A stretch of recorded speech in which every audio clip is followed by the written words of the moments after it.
In the year 1902, I was engaged on a survey on the then unmapped country between the rivers Amur and Ussuri on the west and the Sea of Japan on the east, to the north of Vladivostok.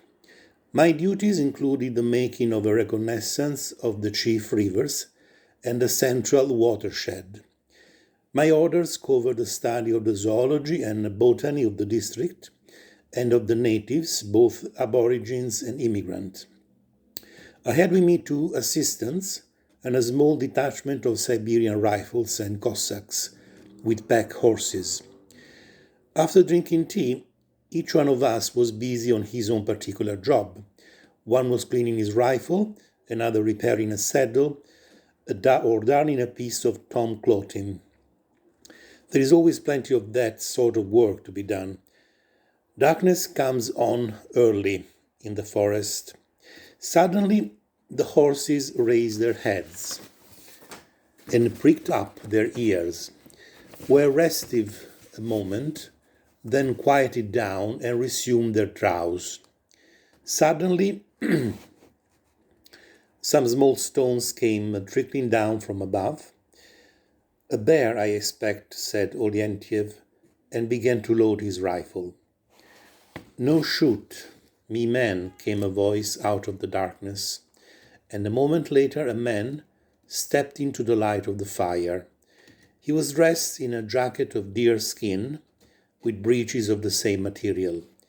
He had a sort of scarf tied round his head, and on his feet moccasins made of wapiti or elk skin.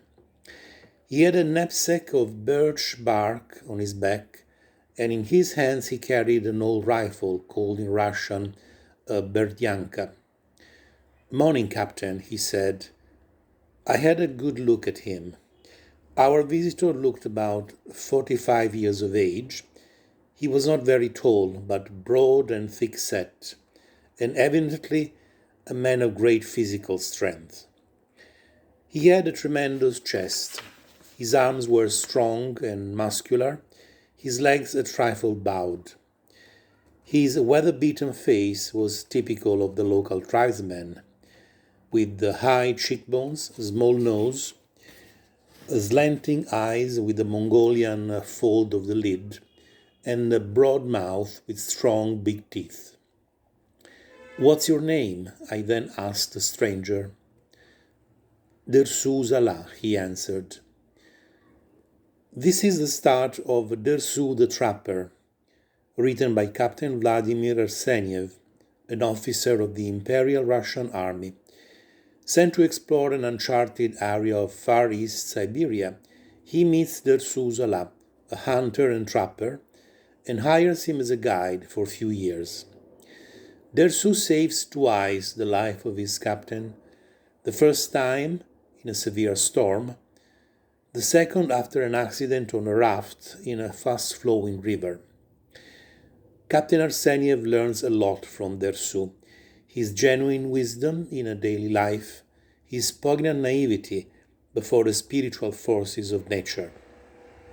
The animistic Dersu makes no distinctions between the man he guides in the wilderness or the entities which he comes across in the wild: animals, water, fire, wind. Dersu thinks that he and all of us have an obligation to honor and respect such entities. Dersu singles out what we have lost, and yet it is still within our arm's reach. If you like this video, click like, add comments, and share it with your friends.